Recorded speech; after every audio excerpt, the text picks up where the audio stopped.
ओम शांति। तो रीड कर लेते हैं आज की मुरली को और फिर उस पर चर्चा करेंगे। बहुत सुंदर मुरली है, बड़ी गहरी। प्रश्न पूछता हूँ, देखें किसने ध्यान से मुरली सुनी है। हमारे मन में एक इच्छा उत्पन्न होनी चाहिए। कौन सी? हाथ उठा के बोलेंगे। बोलो। आज की मुरली से बोलो। नहीं नहीं नहीं नहीं नहीं, ये प्रश्न मैंने प्रश्न पूछा है तो वो गहरी बात है और बड़ी सिंपल है, लेकिन पुरुषार्थ की दृष्टि से बहुत अच्छी है। किसी ने उत्तर तो दे दिया है, बोलो। नहीं, इच्छा मात्र में विद्या नहीं। मैं पूछ रहा हूं, इच्छा होनी चाहिए। इच्छा होनी चाहिए भक्तों को प्रसन्न करने की। और आज की मुरली हम सभी को याद दिलाती है कि हम हाईएस्ट अथॉरिटी हैं, सबसे ऊंचे हैं, सबसे ऊंची सत्ता है हमारे पास, सबसे ऊंचे अधिकार हैं हमारे पास। हम बहुत महान हैं और भक्तों के लिए कौन है? इष्ट देव देवियां हैं। तो बाबा ने कहा, जैसे बाप तुम्हारे सामने प्रत्यक्ष हुआ है। बोलो आगे क्या कहा? वैसे ही तुम भक्तों के आगे प्रत्यक्ष हो जाओ। आगे इसमें हम बहुत कुछ जोड़ सकते हैं। तो बाबा ने कहा कि भक्तों की इच्छाएं पूर्ण करो, और उस काम के लिए हमें क्या करना पड़ेगा? इच्छा मात्रम अविद्या बनना होगा। ये था आज की मुरली का सार। भक्तों को क्या क्या देना है? हमें शांति देनी है, शक्ति देनी है। शक्ति कैसे मिलेगी? आज की मुरली से उत्तर देना। बाबा की याद से तो सब काम हो जाएगा। बीज रूप स्थिति से सर्व भक्तों को शक्ति मिलती रहेगी। क्यों? उदाहरण किसका दिया? वृक्ष का उदाहरण दिया। बीज से ही पत्तों को सब कुछ जाता है, भोजन, खाद, पानी, जो कुछ उसे चाहिए बीज से जाता है। और क्या कहा बाबा ने आज? कई बच्चे सोचते हैं कि बाबा साक्षात्कार करा दे भक्तों को, हाथ में तो सब बाबा के है। क्या उत्तर दिया? बहुत अच्छी बात है ना। ये काम बाबा का है, नाम बच्चों का। हर जगह यही बात है, काम बाबा करे, नाम हम सबका हो जाए। तो जब नाम हो जाए तो क्या ध्यान रखना चाहिए? एक काम तो किसी और ने किया है, तो क्या फायदा होगा? अहम नहीं आएगा। जो मनुष्य के लिए सबसे ज्ञान योग पर चलते हुए सबसे बुरी बात, कि जब कार्यों की प्रशंसा हो तब अहम आ जाए। सबसे बड़ी बाधा ज्ञानियों और योगियों के जीवन में कि उनकी महिमा उनके अंदर अहम भाव पैदा कर दे। और जिनके अंदर महिमा सुनकर अहम भाव पैदा नहीं होता, वो क्या हुए? सच्चे ज्ञानी, जिन्होंने समझा हुआ है कि कार्य तो हुआ तो पड़ा ही है पर बाबा का है, वो करता है, नाम हमारा करा देता है। ठीक है ना? तो बाबा ने कहा कि तुम निमित्त बन जाओ, तो बाबा तुम्हारे द्वारा भक्तों को साक्षात्कार भी करा देगा।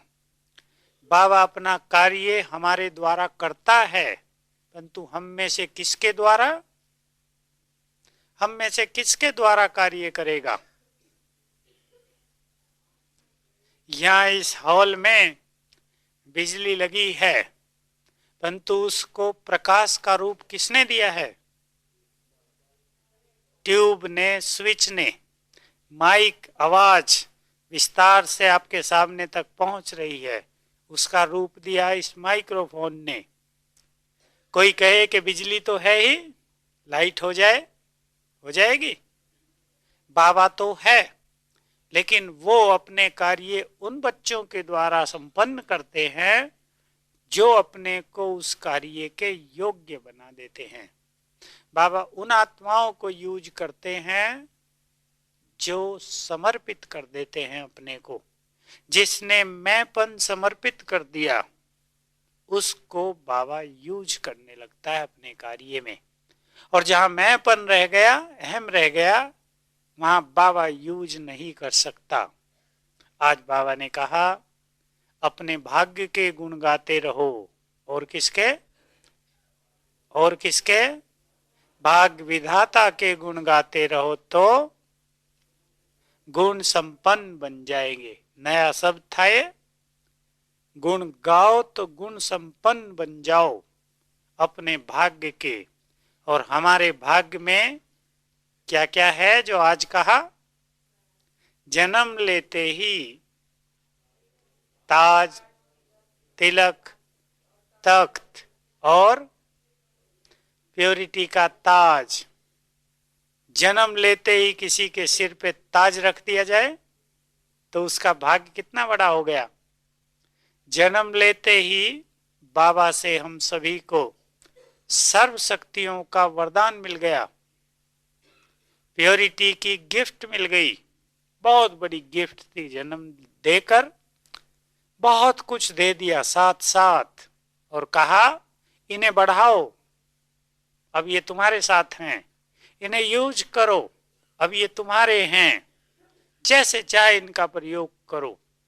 ये हो गया हमारा बहुत बड़ा भाग्य कि जो भाग्य विधाता है, जो सर्वशक्तिवान है, जो कुछ आज तक उसके पास था वो कहां आ गया? अब बोलो कहां आ गया?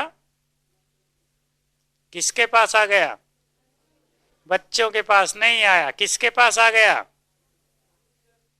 क्या आप मन से कह सकते हैं कि हमारे पास आ गया? समझी मेरी बात? आप मन से कह सकते हैं कि मेरे पास आ गया है? जो आज तक भगवान के पास था वो आज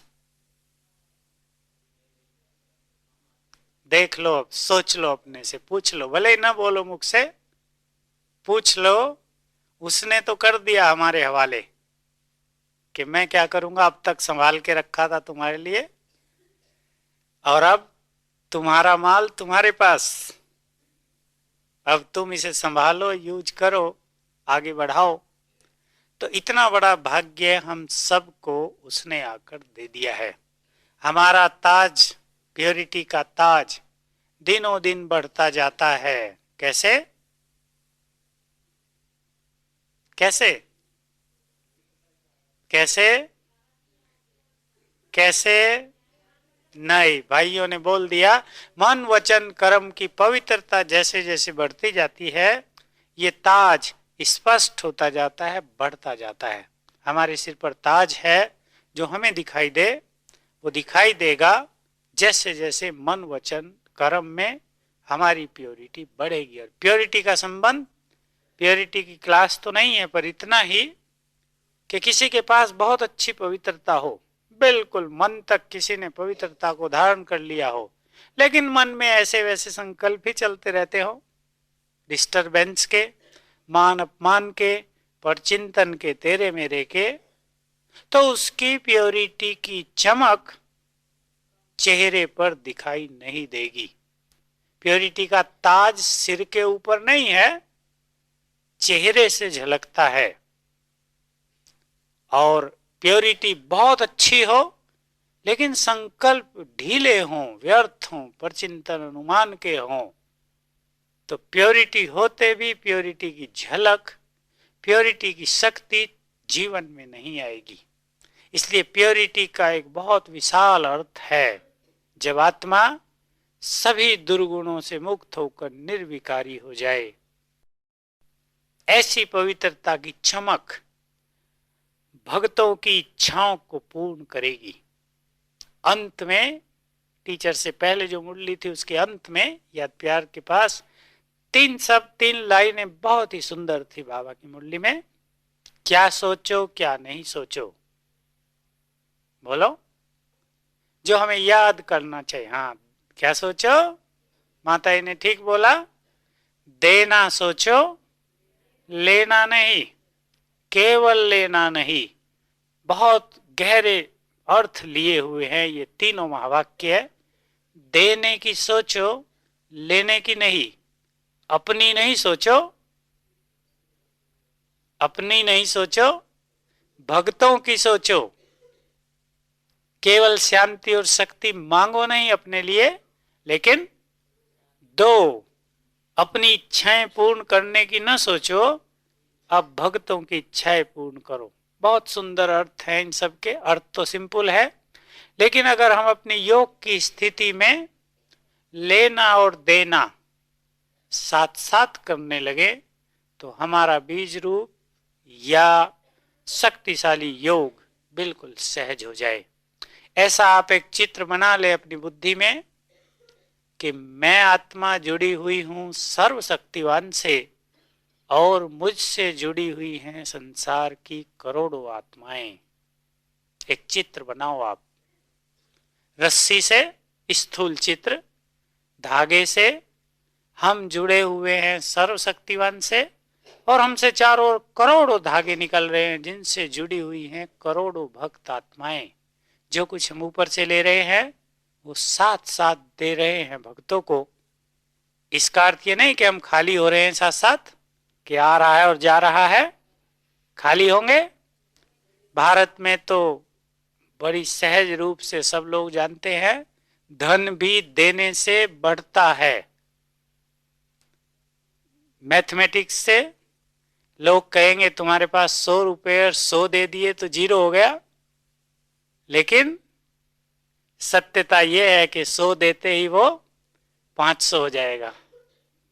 होता है ऐसा अनुभव? तो देने से बढ़ता है। ये थी आज की बाबा की मुरली, बहुत सार लिए हुए। पहली बात है, हमें इच्छा मात्रम अविद्या होना है। इसका अर्थ क्या है, बोलो? कोई इच्छा न हो। और क्या अर्थ है? हाँ, माता जी ने ठीक अर्थ बता दिया। इच्छा क्या होती है इसके ज्ञान से भी परे हो जाए आत्मा। जैसे सतयुग की अगर हम थोड़ी देर के लिए कल्पना करें तो देवताओं को कोई भी इच्छा होगी?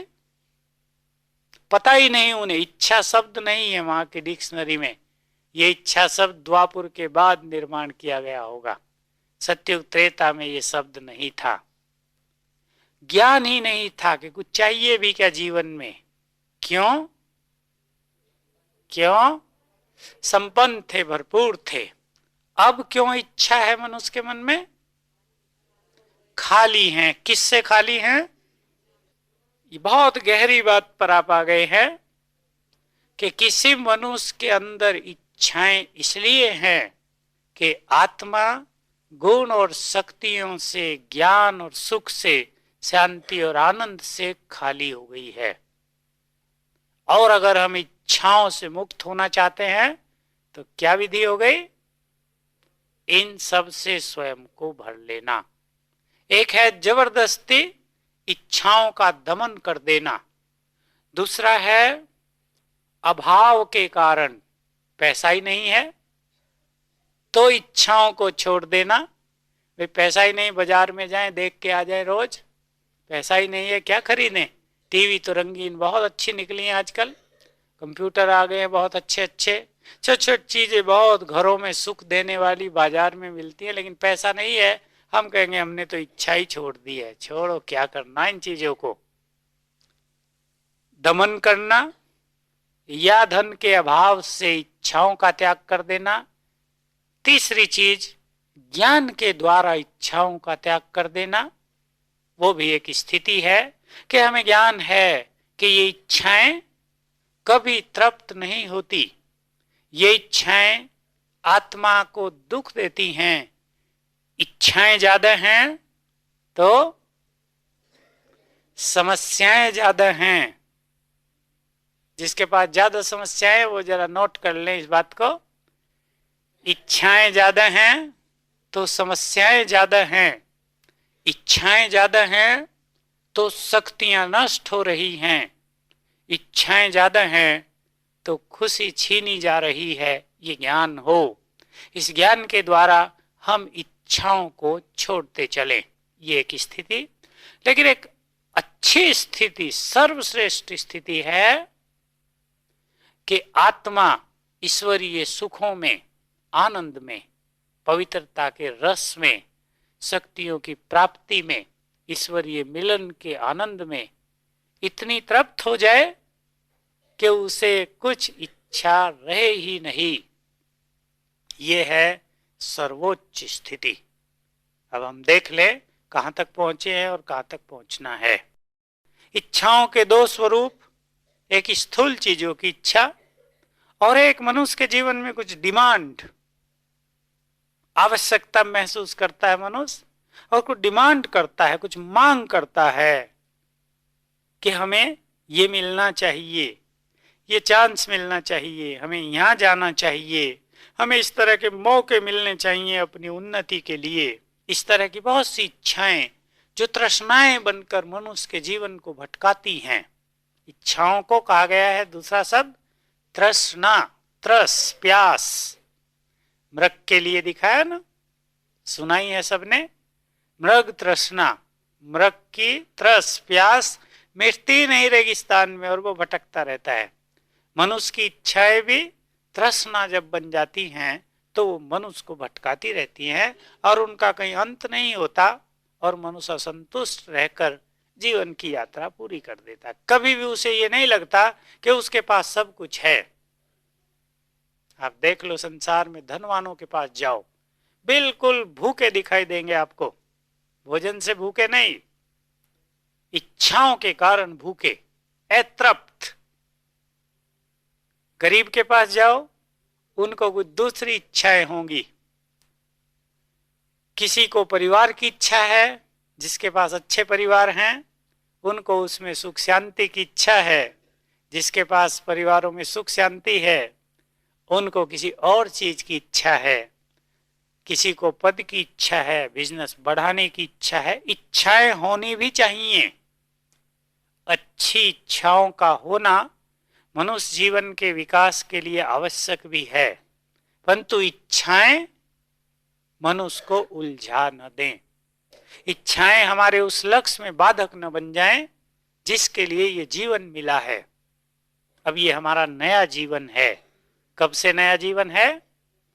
जब से हम बाबा के मिले। भगवान ने स्वयं हमें जन्म दिया है, नया जीवन दिया है। किस लिए दिया है? किस लिए दिया है? सोच ले सभी, किस लिए दिया है? अब वही करना है जिस लिए बाबा ने हमें ये जीवन दिया है। वो नहीं करना है जिसके लिए ये जीवन नहीं है, जिसके लिए इस जीवन का कोई अर्थ नहीं है। जिन चीजों का इस जीवन में कोई अर्थ नहीं है वो हमें नहीं करना चाहिए। ऐसा अपने से बात करें। ये जीवन है हमारा जो हमारी दो कड़ियों को जोड़ रहा है। लंबा भविष्य, कई हजार साल का भविष्य। बाबा की मुरली के अनुसार 4000 से भी ज्यादा समय का भविष्य और पिछला, इन दोनों को जोड़ रहा है। तो हम सभी को अपने मन की स्थिति को चेक कर लेना चाहिए कि ये किसी छोटी सी इच्छा के पीछे अपने इस जीवन के अनमोल समय को तो नहीं व्यतीत कर रहा।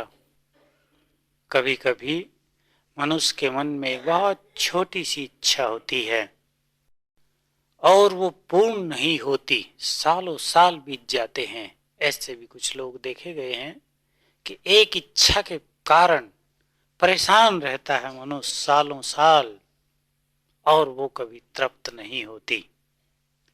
तो ऐसी इच्छाएं जिनका सहज त्याग किया जा सकता है, त्याग कर देना चाहिए। अनावश्यक इच्छाओं की आवश्यकता न हो।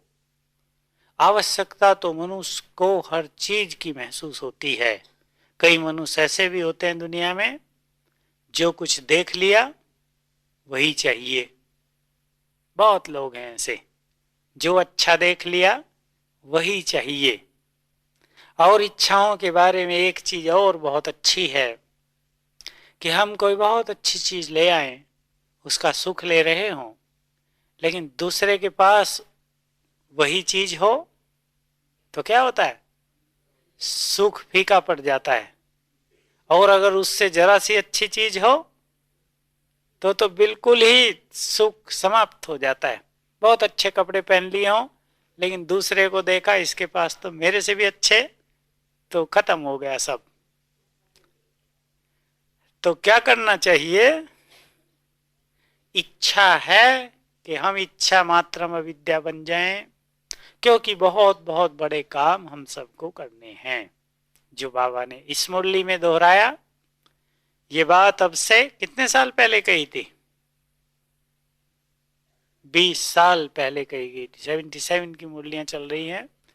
20 साल पहले कहा था, तब याद दिलाया था कि भक्तों की इच्छाएं तुम्हें पूर्ण करनी होंगी। जो भक्त पुकारते पुकारते थक चुके हैं, अब उनकी कामनाएं पूरी करनी हैं। कईयों को संकल्प आता है। आज एक भाई ने ये प्रश्न, 2 प्रश्न दिए। एक ये कि कई बार हम इच्छाओं का त्याग कर देते हैं, फिर लौट आती हैं। दूसरा प्रश्न था कि हम भक्तों को शक्तियों का दान दे रहे हों, हमें कैसा पता चले कि जा भी रहा है या नहीं? बोलो इनके उत्तर। ये प्रश्न तो बहुतों का है कि शांति का दान दे रहे हों, हमें क्या पता कि उन तक पहुंचता है या नहीं। इच्छाएं समाप्त होकर फिर से जागृत क्यों हो जाती हैं? वह अंश रह जाता है। और बात वही है कि इच्छा मात्रम अविद्या की स्थिति तक पहुंचने के लिए हमें निरंतर सुख और आनंद के अनुभव में रहना होगा। कभी अच्छी स्थिति में रहे और फिर उसको ढीला कर दिया तो इच्छाएं फिर जागृत हो जाएंगी। अपने इस पुरुषार्थ में आत्मा पूर्ण रूप से संतुष्ट रहे, उसके लिए हमें चारों बातों का पुरुषार्थ करना चाहिए। और वो चारों बातें हैं अशरीरीपन, स्वमान, श्रेष्ठ चिंतन और अच्छा योग। आपने बहुतों को देखा होगा, अनुभव में भी लाया होगा, कई बहुत अच्छा योग करते भी संतुष्ट नहीं हो पाते, कई बहुत अच्छा चिंतन करते भी संतुष्ट नहीं हो पाते। चारों एक साथ लेकर चलेंगे तो आत्मा अपने में संपन्नता का अनुभव करेगी, और तब इच्छाएं कभी भी जागृत नहीं होंगी। एक बहुत सूक्ष्म इच्छा जो मनुष्य को काफी भटकाती है, सब जानते हैं उसको, कौन सी है वो? सब जानते हैं बहुत अच्छी तरह, और सारा संसार उसके पीछे भटकता है। मान शान की इच्छा, नाम की इच्छा। काम कोई भी करे, नाम हमारा हो जाए। हमने ये काम किया, हमारा नाम तो होना ही चाहिए। हमने इतना ज्यादा सहयोग दिया, हमारा इस तरह सम्मान तो किया ही जाना चाहिए। ये सब संकल्प, मान की इच्छा हर मनुष्य को भटकाती है, कोई भी हो। एक गरीब भिखारी को भी आप देखेंगे, मान की इच्छा उसको भी भटकाती है। इससे कैसे मुक्त होंगे? कैसे मुक्त होंगे इससे? स्वमान में रहकर। और बताओ। मैंने बहुत बार एक बात सुनाई है व्यक्त मुरली की, जो बहुत बहुत ही गहरी भी है, लेकिन अपनी हाईएस्ट अथॉरिटी को पहचानने की बात है। बाबा के भी शब्द सबने सुने हैं, 1-1.5 साल पहले की मुरली में भी था कि तुम्हें स्वयं भगवान सम्मान देता है, मनुष्यों के मान सम्मान की क्या आवश्यकता, छोड़ो उसका कितना महत्व है। जिनको भगवान सम्मान देता हो उनके लिए ये छोटे छोटे सम्मान कितने मूल्य के हैं। तो हम अगर अपने ये है हमारी असली शान, इसमें रहते हैं तो ये मान की बात हमें बहुत छोटी लगती है। हमने एक बहुत अच्छा काम किया। दो स्वरूप होते हैं मनुष्य के पास, हो सकते हैं, होते हैं। बहुत श्रेष्ठ काम करके, प्रशंसनीय काम करके मनुष्य गुप्त हो जाए, किसी को बताए नहीं, किसी को पता न चले कि किसने ये सर्वश्रेष्ठ काम कर दिया। एक ये स्थिति हो सकती है। दूसरी स्थिति ये है कि मनुष्य ने बहुत अच्छा काम किया हो और सबको पता लग जाए और उसकी वाहवाह हो, उसको इच्छा हो या ना हो, ये बात हम नहीं कर रहे हैं। एक है कि मनुष्य ने बहुत महान कार्य किया, किसी को पता नहीं चला, उसको इच्छा भी नहीं हुई किसी को पता चले। दूसरा है मनुष्य ने महान कार्य किया, सबके सामने है, वो उसकी प्रशंसा हुई, महिमा हुई, वाहवाह हुई। दोनों में क्या अंतर होगा? दोनों ही श्रेष्ठ हैं।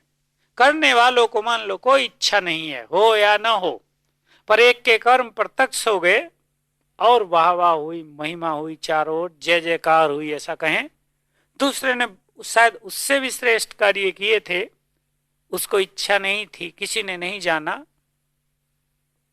जिसके कार्य गुप्त रहे उसके अंदर उस श्रेष्ठ कार्य का बल और साथ में एक और चीज जो बहुत बड़ी है, मुझे वो बल से भी बड़ी लगती है, सुख, आंतरिक सुख सदा सदा के लिए भर गया। और इतना ही नहीं, श्रेष्ठ कर्म करने का बीज भी इतना स्ट्रांगली पड़ गया, इतना मजबूती से पड़ गया कि वो कभी नष्ट नहीं होगा।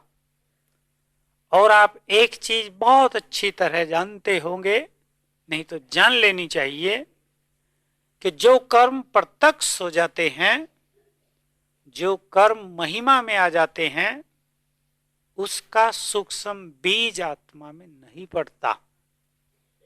खुशी हुई, उसमें सुख मिला, इसमें बहुत खुशी होगी आत्मा को, आगे अच्छे कार्य करने की प्रेरणा भी मिल सकती है, दूसरों को भी उस अच्छे कार्य से प्रेरणा मिली हो उसका भी हिस्सा उसको मिल जाएगा। दोनों ही श्रेष्ठ हैं, परंतु इनमें भी श्रेष्ठ में भी सर्वश्रेष्ठ गुप्त को कहा जाएगा। कोई भी चीज प्रत्यक्ष होते ही, प्रत्यक्षता पहचान है किस चीज की? प्रत्यक्षता पहचान है, प्रत्यक्षता पहचान है, चिन्ह है समाप्ति का। जब किसी चीज की प्रत्यक्षता तीव्र गति से होने लगे तो जान लेना चाहिए एंड आ गया है उसका। और अगर हम उसको गुप्त रखते हैं तो उसके चलने की बहुत ज्यादा गुंजाइश है। इसलिए अपने बहुत सारे अच्छे अनुभवों को भी मनुष्य को गुप्त ही रखना चाहिए, उससे वो अनुभव बढ़ते जाएंगे, बल बढ़ता जाएगा आत्मा में।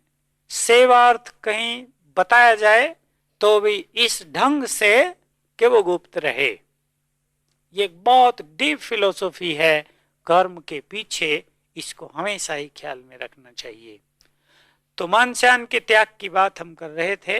एक बहुत अच्छी बात कभी बाबा ने कह दी है, शायद 77 की मूल्यों में ही है, वो आ जाएगी कहीं, कि तुम आत्माएं इस धरती पर वैसे ही हो जैसे आसमान में चमकता हुआ सूर्य, जिसका तेज सारे संसार में फैल रहा है। सूरज कभी नहीं सोचता होगा कि पता नहीं मेरी लाइट और किरणें लोगों तक पहुंचती है, नहीं सोचता है कभी? या उसको मान की इच्छा हो कि मैं कितना काम कर रहा हूं संसार के लिए, लोगों को मेरी पूजा अर्चना महिमा स्तुति करनी चाहिए, ये होता होगा? तो बाबा ने कहा तुम इस धरती पर सूरज के समान हो, और ये जो मानस्यान हैं ये हैं छोटे छोटे दीपक, टिमटिमाते हुए दीपक जो आज जलते हैं कल बुझते हैं, जलते हैं बुझते हैं। मानस्यान तो ऐसा ही है ना, आज मिल रहा है कल नहीं मिल रहा, कल अपमान हो रहा, निंदा हो रही, फिर मान हो रहा, और मनुष्य इस दलदल में फंस जाता है।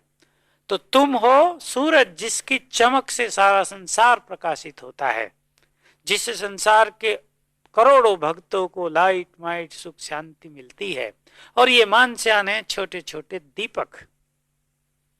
तो छोटे छोटे दीपकों से चमकता हुआ सूरज प्रकाश लेने की इच्छा रखे तो क्या कहेंगे इसे?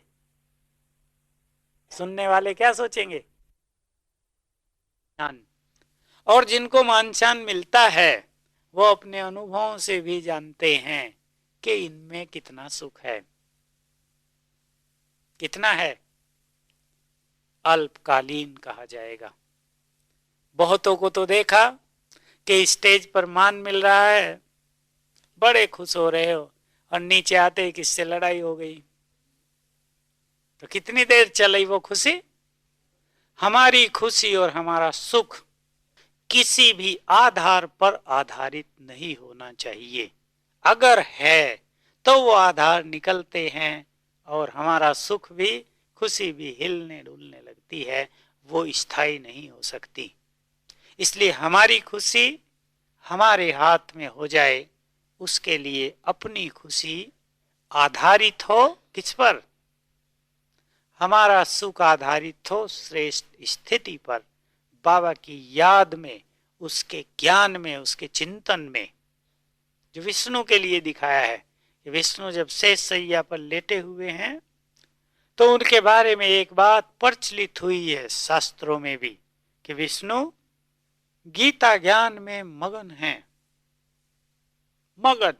और ये वो स्थिति जिसको बाबा हमें याद दिलाते हैं कि तुम्हारी स्थिति है, याद है ना विष्णु की स्थिति कौन सी हमारी स्थिति है?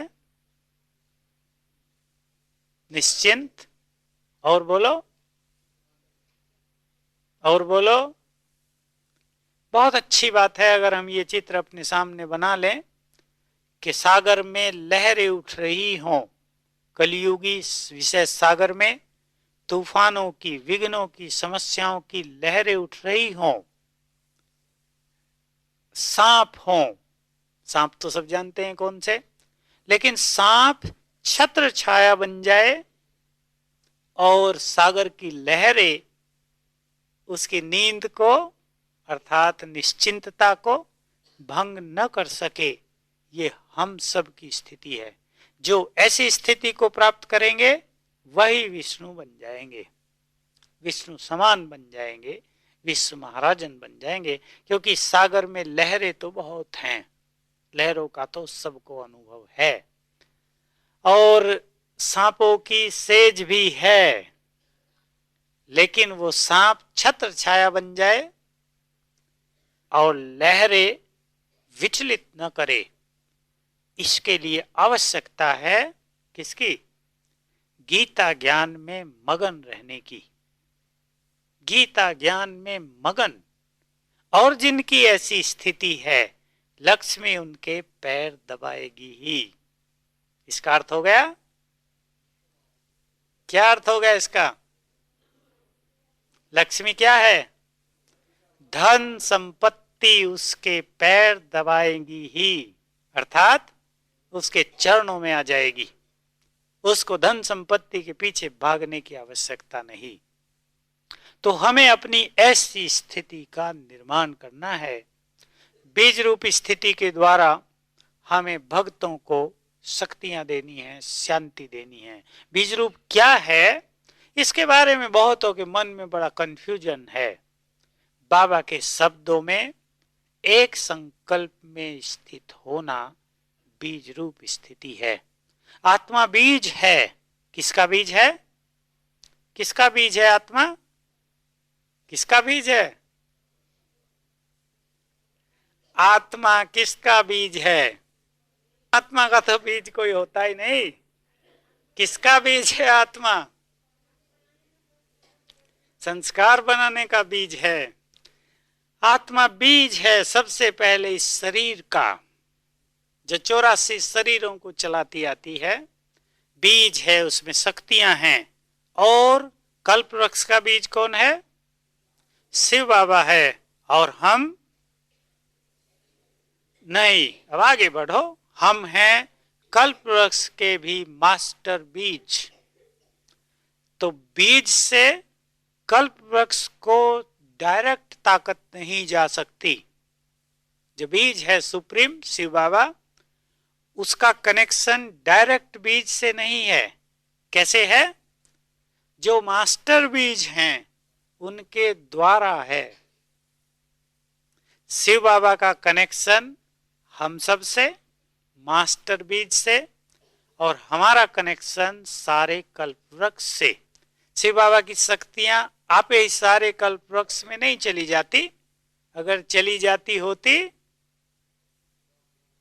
तो चली गई होती, फिर तो पतन ही न होता। लेकिन हम माध्यम हैं, मीडियम बन जाते हैं। शक्तियां, शांति हमारे द्वारा कल्प वृक्ष के पत्ते पत्ते तक पहुंचती है। तो हम ऐसे स्वमान में स्थित हो जाएं। बीज रूप का अर्थ हो गया जब आत्मा अनेक संकल्पों से मुक्त हो जाए। जब मन में अनेक संकल्प हैं तब मन कम शक्तिशाली है, और जब मन में कम संकल्प हैं तो वो अधिक शक्तिशाली है, और जब मन में केवल एक संकल्प है तब वो मास्टर सर्वशक्तिवान है, सबसे अधिक शक्तिशाली है। और जब हम इस संकल्प में स्थित हो जाते हैं, जब हम अपने मूल स्वरूप में स्थित हो जाते हैं, तो हमारी शक्तियां चारों ओर फैलने लगती हैं, और वो स्वतः ही उनको पहुंच जाती हैं जिनके हम कौन हैं? इष्ट देव देवियां हैं, जिनके हम पूर्वज हैं। हमारे संकल्प स्वतः ही उन लोगों को पहुंच जाते हैं जो हमसे जुड़े हुए हैं। अब जितनी शक्ति हमारे पास है इतनी ही पहुंचती है। कम शक्ति है तो वहां तक पहुंचती नहीं। हमारे भक्त अमेरिका में बैठे हैं उस कोने पर, और हमारी शक्ति, हमारा बल्ब हो 15 वाट का, थोड़ी सी शक्ति हो तो जो हमारे आसपास है ना शहर में भगत, उन तक तो पहुंच जाएंगे, और जो दूर बैठे हैं वो इंतजार ही करते रहेंगे। इसलिए भक्तों तक हमारा पहुंच रहा है या नहीं, ये निर्भर करता है हम कितने शक्तिशाली हैं, हमारे पास कितनी शांति है जो भक्तों तक जाए। या रोज हम ही प्यासे रहते हैं, बाबा को कहते हैं बाबा बन तो गए तुम्हारे, सुना तो है मैं आत्मा शांत स्वरूप हूं, परंतु मजा नहीं आ रहा, कुछ लोग बहुत तंग करते हैं। आए थे शांति लेने, यहां तो लोगों ने शांति छीन ली। अगर ऐसी स्थिति है तो भक्तों का क्या हाल होगा? क्या होगा? इष्ट देवियां बताएं हैं? और भक्तों की इच्छाएं पूर्ण करनी है तो स्वयं को शक्तिशाली बनाना ही पड़ेगा। इतनी ऊंचे हम उठ जाएं कि हमें भक्तों को तृप्त करना है, अपनी तृप्ति की बात भूल जाए। भक्तों को खुश करना है, अपने दुख भूल जाएं। भक्तों को शांत करना है, अपनी अशांति भूल जाए, तब हम दे सकेंगे। और अगर उधेड़ बुन में ही रह गए, इसने मुझे ऐसा क्यों कहा, पता नहीं ये मेरे बारे में क्या क्या सोचते हैं, ये सदा ही मेरे से ईर्ष्या रखते हैं, ये मेरे पीछे ही पड़े हुए हैं, तो भक्त क्या करेंगे बेचारे? तो अगर हमें ये स्मृति हो जाए कि हमारा कार्य कितना महान है, तो आप ही सब कुछ हो जाएगा। अपने कर्तव्य की स्मृति मनुष्य के अलबेलेपन को समाप्त कर देती है। लौकिक में भी एक कहावत है, जिम्मेदारी मनुष्य के अलबेलेपन को नष्ट कर देती है। तो हम अपनी जिम्मेदारियों को पहचान लें। तो बीज रूप होना कठिन काम नहीं है। एक बहुत अच्छा अभ्यास इसका हम कर सकते हैं कि मैं आत्मा ऊपर हूं और बाबा की किरणें मेरे ऊपर पड़ रही हैं और मुझसे सारे भक्तों को जा रही हैं। एक ही संकल्प रह जाएगा, आ रही हैं और जा रही हैं। इसके अलावा अगर हम ऐसी स्थिति में स्थित होकर बैठ जाएं बाबा की याद में कि मैं शांति की भंडार हूं और ये शांति मुझे सभी भक्तों को देनी है, तो स्वयं में बहुत गहरी शांति का अनुभव होगा। जब हमें स्वयं में बहुत गहन शांति का अनुभव होने लगे तो समझना चाहिए कि हमारी शांति चारों ओर फैल रही है। जब हमें बहुत शक्तिशाली अनुभव होने लगे तो जान लेना चाहिए कि हमसे शक्तियां भक्तों को प्राप्त हो रही हैं। जैसे जैसे हमारी इच्छाएं शांत होती जाएं तो हमें समझ लेना चाहिए कि हमारे द्वारा सूक्ष्म रूप में भक्तों की मनोकामनाएं पूर्ण हो रही हैं। और एक प्रत्यक्ष में समय आएगा, बिल्कुल नजदीक हमारे सामने वो समय पहुंच गया है जब हमारी दृष्टि से भगत तृप्त होंगे। क्योंकि भक्तों को बहुत कम चाहिए, उतना नहीं चाहिए जितना हमें चाहिए। हमें कितना चाहिए? हमें तो इतना चाहिए कि जितना शिव बाबा के पास है सारे का सारा माल हमारे पास आ जाए।